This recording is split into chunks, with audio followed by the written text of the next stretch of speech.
Hey YouTube, we're back.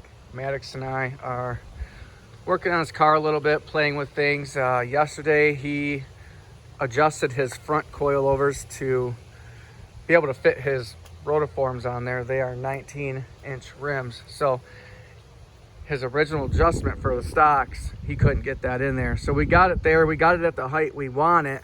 If we go any higher, it's just gonna kind of look goofy. So we've got to keep it there, but we are getting some rubbing right here on this lip. So I think we're gonna try to heat the paint and maybe roll that up a little bit. You can see what he did here from backing up. This is what will happen when your tire catches it. It'll peel it right down. So we don't want that digging into the tires, and we don't want that nasty rubbing sound. Right now we've got, a good 3/4 of an inch above the tire. The offset's perfect, and if we can get these rolled up, it shouldn't rub. So we're doing that. And then we had some comments about the fact I brought up the power wire for the amp and the Sundown 5,000 watt amp, the 5K amp. And I'll show you kind of what I got going there. Let me know what you think, what you do. It's just started, we just got the wires ran. So now when he gets his Bluetooth deck, you can see his old deck is in there. We can plug it back in and play it and test it, but really gonna get a Bluetooth deck for that. And I'll show you what we got going in the trunk. We'll show you this super sweet Rockford Fosgate T2S2 16 that he picked up. It's a monster of a sub. Yeah, we'll just go over, kind of what we got and what we're doing. We do got to paint this car soon. We've got to get on sanding this thing. I put rust stopper on here, and it literally really did convert the rust. So we will sand that, and probably ought to just go to the junkyard and get a $50 door, honestly. And just, every instance I've ever seen where, you've got rust and you convert it with the converter and you fill over it, it always seems to bubble back through. And do you really want to do all of that work for painting a car and to have, spots coming through? That's disheartening right there. It makes you not want to do the work. So let's pop this hood. I'll show you what we've got going with this wire, where I got it, and my recommendations to you if you are going to be buying big heavy gauge amp wires. Do not buy the big name brand, 3 times more expensive than anything else wires for that name. What is that, heavy? Yeah. What would you say that weighs? Gotta be 100 pounds. 100 pounds. We'll get into that in a minute. Let's pop this hood real quick. We'll pop that trunk. Kind of show everybody what we got going here. Seat's out, but it literally just snaps back in, so no big deal. When we bought the car originally, it had a 6-disc CD changer in here, and it had like slots. So I took this all out, modified it, and this is where we're gonna put a second battery. I don't want batteries all strewn out in here. I don't want a bunch of crap. All I really want is an amp and a big sub, and without all the crap, wiring crap and the caps and the, all this stuff. So we got our wire in here. And when you're buying wire for car audio, I know it's cool to have the big Sundown wire and, DC audio wire. It looks awesome, and it, might give you street cred, but us here, we are all about budget. Everything we do is budget. Getting the same result for a quarter of the price. So when you are searching for wire, you can buy cheap amp wires. You got to get the oxygen free. There's all this crap that car audio guys have made up, and what to get, what not to get. But if you go to a welding surplus store or online to someone who supplies welding wire, there are actually strict rules and regulations on the wire that they sell, because they're on job sites all over America. They do not want them arcing, starting fires. This cable here has to pass super strict rules and regulations. We got the green. It's obviously, you know, it's obviously 0 gauge, but I think, what do they call that? 0 AUG, AUG, Yeah, whatever. When you're in the wheel welding cable, you're dealing with AWG. So 10 AUG wire. That's going to transfer all the power you can give it. So we're going to run this back to a battery, and our fuses, we're going to try to hide all of that with this door, and, you know, just have wires, you know, coming out, or try to hide them to an amp, to a big sub. So there's that wire. Tip of the day: don't go on the top car audio buy sites and buy wire from them, because for, I don't know, however many feet of this, you're going to be paying over $200 just for the wire.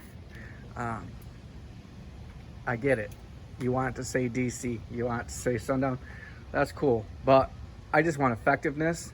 And personally, I think they're getting it from welding suppliers and just putting their name on it. So there's that. We are going to be running this here. Maddox bought this. I don't remember what he paid. $450 for a Sundown SFB 5000D. So it's a 5K amp. It's got 2 power inlets. Look at this thing. I mean, that's serious. That's heavy. This amp weighs, I mean, the amp itself is just freaking heavy. And what I like the most about this amp is it comes with this knob. It's a metal knob. It is definitely high end, but it's got the clip light on it. So if you ever are clipping, you've got a light that tells you to turn it back down, to stop. You know what I mean? So this Sundown is well worth the money. For this amount of quality RMS watts, you're paying a lot of money. Sundown is the upper end of the budget amp, but this is a serious budget amp. I don't think you can really beat Sundown as far as their amps go. They do what they say they're gonna do, plus. So as far as amps, I do like Sundown amps. I don't like their subs per se. I think those are kind of overpriced, but yet so are these. This is the Rockford Fosgate T2S2 16. This thing weighs a lot. It's got 2 huge spiders. Look at that frickin' coil. I mean, it's ginormous. If you could actually see in there. Try to get it on the other side here. So Maddox picked this sub up for 50 bucks because of this. It still works. Everything still works. I am currently trying to find a good surround to put on here. Worst case, we recone it and use the same coil, but you know, it is what it is. And if you've seen any of my other videos, you know that we rebuild subwoofers on our channel and have in the past. We also have a Crossfire XS15, which is another 5K sub. So either way, the kid's gonna be running a serious subwoofer with this amp. But this thing pumps up good. You don't see them very often. Fosgate, in my opinion, their competition stuff is the best you can get. Insane sound coming out of that thing. So that's the overview of what we got so far for the system. He's gonna be running one of those. He's gonna be running that amp, another battery. We don't know what yet. I'm doing a lot of research. Yeah, and you know, for a kid in high school, that's gonna be that'll be loud. There's no doubt about it. So I'll tuck this back in here since she's in sit mode for now.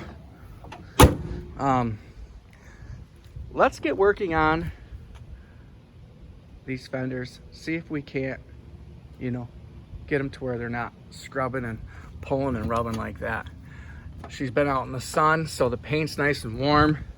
Shouldn't crack so easily. How's it look on the purple wheels, guys? Does it look good? I don't know what color to do those. The car will be gunmetal gray when we're done with it, so I think purple might actually look really good with it. For some reason in videos, that hood sure does look a lot darker. You don't see that in person. Odd how that is. So basically, you know, just, you can see kind of dinged it up right there when it peeled it down. I'm just gonna heat this paint up a little bit. The sun's doing a real good job, but get it a little warmer. So basically the gist of it is, just get in there and kind of, just get in there and bend that lip up like that all the way around. You can see we haven't done there, and we'll bend it up tight. And a good way to do that is get the wheel straight, stick this in here, push down on it and have him back up, and it'll suck that right around and then pull forward. So let me see if that's gonna work. All right, so it was touching before. Turn the wheel. We gained about an inch in there. She's tight there on full lock. All right, come back towards me. All right, that's what we wanted right there. We've got a lot of room in there.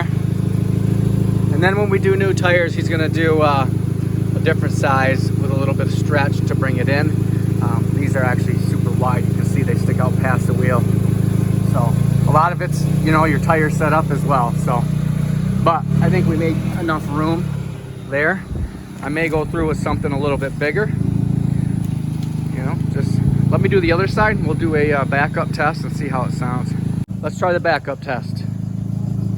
Just crank them and back and forth, see what you got.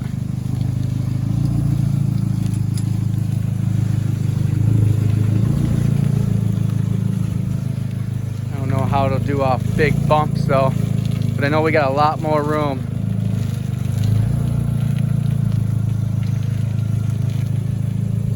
Take it that way real quick. We'll have him take it down the road, see if it rubs going over these. For some reason, these black lines are super deep. It was rubbing.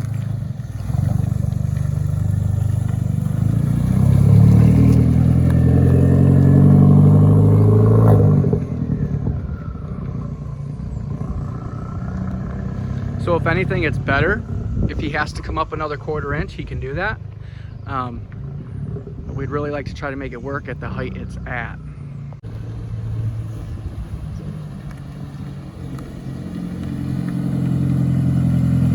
How's the seam?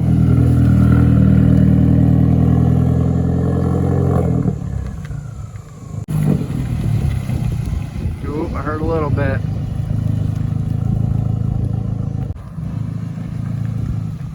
The driveway test. Yeah, she touches all right.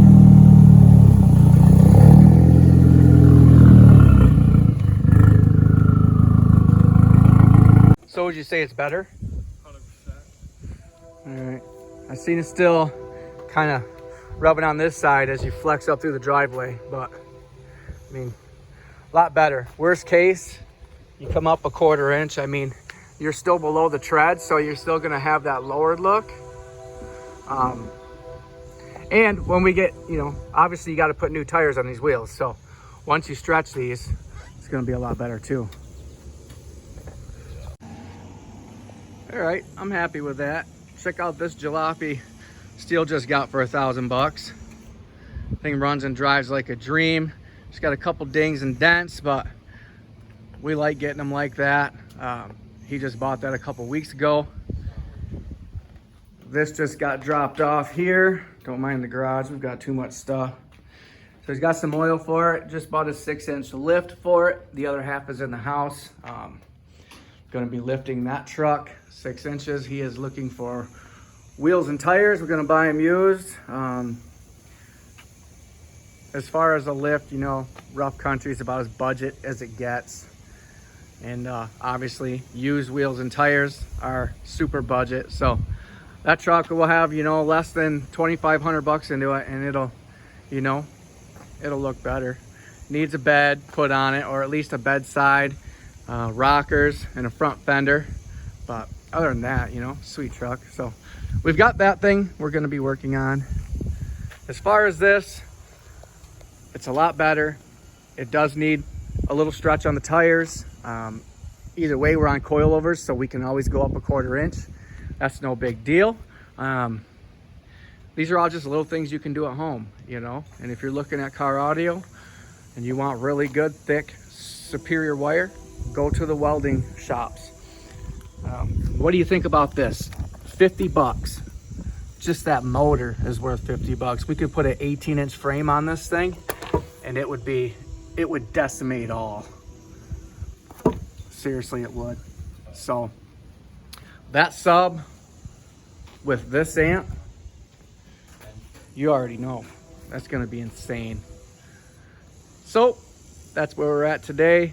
Got a couple things done, showed you what we put into the wiring and what we got, what we're doing. Hope you liked it. Anybody have this sub? I've never seen anybody with this sub or heard this sub in person. I've gone on YouTube and checked them out. I've plugged this into an amp, and it sounds insane even with the hole in the surround. What do you guys think of that sub? Have a good one. Peace. Jeez.